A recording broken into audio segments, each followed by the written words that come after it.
विनय नरवाल के ग्रैंडफादर हवा सिंह नरवाल जी हमारे साथ हैं। आप ग्रैंडफादर हैं, एक बात बड़ी स्पेसिफिक है कि पाकिस्तान की ये जो जिस तरह का पाकिस्तान ने अटैक कराया है, तो परिवार क्या चाहता है, किस तरह का जो है बदला लिया जाए? ऐसी ही कार्रवाई पाकिस्तान के साथ की जाए, उनके तो भी इसका बदला लिया जाएगा। अपने लोगों को मारा गया, जो लोग घूमने गए थे वहाँ खुश थे और उन पे अटैक किया गया, तो आप क्या चाहते हैं कि भारत सरकार किस तरह? भारत सरकार उनसे कड़ा एक्शन ले और जो उनको पकड़े सर्च करके और उनको कड़ी से कड़ी सजा दी जाए। मौत से अलावा कोई दूसरी सजा नहीं होनी चाहिए उनको। तो यही कहना है मेरा। आपके पोते जो विनय हैं, उनकी कहाँ थी पोस्टिंग और कब भर्ती हुए थे? लगभग 3 साल पहले वो भर्ती हुए थे। कोची में आप पोस्टेड हैं, इस टाइम थे वो वहीं से छुट्टी आए थे शादी के लिए। डेट तो मुझे इस टाइम याद नहीं है फिक्स डेट तो, लेकिन 3 साल हो गए उसको। और अभी घूमने गए थे 21 तारीख को, वो 16 तारीख को शादी हुई थी उसकी मंसूरी के अंदर, डेस्टिनेशन शादी थी। और 19 तारीख को रिसेप्शन थी यहीं करनाल में, और 21 तारीख को फिर वो हनीमून के लिए निकल गए थे। 22 तारीख को ये हादसा हुआ जिसमें उनकी मौत हो गई है।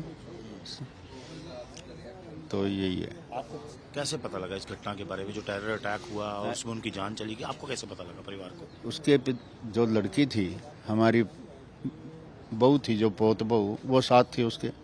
उसने ये देखा, उसने अपने घर फोन किया अपने पिताजी के पास कि ऐसे ऐसे हो गए। उन्होंने फोन किया मेरे पास, कहने लगे भाई ऐसे ये बात हो गई है। मैंने बेटे को बताया, बेटा उस टाइम सो रहा था, मैंने उठाया उसको और उनको बताया। और उन्होंने कहा भाई मैंने सीट बुक करा दी है और फटाफट आ जाओ। तो यहाँ से वो दिल्ली चले गए, दिल्ली से जहाज पकड़ के श्रीनगर पहुँच गया। आगे का मुझे पता नहीं है। तो और कितने भाई बहन हैं विनय के? विनय अकेला था, उसकी एक उससे सिस्टर है छोटी, 2 ही बच्चे थे उस पर, मेरे बेटे के ऊपर से 2 हैं, 2 बच्चे थे, एक लड़का एक लड़की। परिवार के लिए तो बड़ा मुश्किलों का पहाड़ हुआ, अभी खुशी मना के हटे। हाँ जी, इससे फालतू और पहाड़ क्या गिरेगा जी, ये तो बहुत भारी पहाड़ है। वो तो हमें पता है, जैसे बैठे हैं हम यहाँ, बाकी तो कसर तो रही नहीं कुछ। तो पहुंच गए हैं आपके बेटे जो है वहाँ पहुंच गए हैं? बेटे मेरा रात को 8 बजे पहुंच गया था। हाँ, श्रीनगर पहुंच गए थे 8 बजे। हाँ, तो आज ही लेके आएंगे? उम्मीद की जाती है कि शायद शाम तक आ जाए, क्योंकि उसका पहले पोस्टमार्टम होना है। बेटे का फोन आया था, उसने बताया भाई पहले इसको पोस्टमार्टम करके दिल्ली ले जाया जाएगा हेलीकॉप्टर से, और दिल्ली से फिर वो आर्मी वाले, खुद नेवी वाले, उनके अफसर उसको रिसीव करेंगे और उनकी आर्मी वाले ही उसको खुद लेकर आएंगे। ठीक है। परिवार कुछ दिन पहले खुशियां मना रहा था और अब परिवार का तो बहुत बुरा हाल है। हाँ, बुरा हाल तो ऐसी स्थिति में तो जब होता ही है, जब ऐसे हालात हो जाते हैं तो अपने आप ही बुरा हाल होगा। ठीक है। हाँ, तो ये बस मैं इससे बात हो। प्राइम मिनिस्टर भी अपना दौरा छोड़ के आए, तो प्राइम मिनिस्टर से अपील करेंगे कोई? हाँ, अपील यही है कि भाई वो भी इसके ऊपर कार्रवाई करें, पाकिस्तान के ऊपर कार्रवाई करें, उग्रवाद को खत्म कराएं।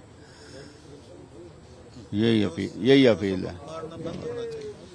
आपने सुना किस तरह जो ग्रैंडफादर हैं हवा सिंह नरवाल, जो कि विनय नरवाल के ग्रैंडफादर, उन्होंने कहा कि भारत सरकार को रेसिप्रोकेटिव एक्शन लेना चाहिए और पाकिस्तान के खिलाफ बड़ी कार्रवाई होनी चाहिए, क्योंकि जिस तरह इनोसेंट लोगों को मारा गया है पहलगाम में, उसका बदला लेना चाहिए।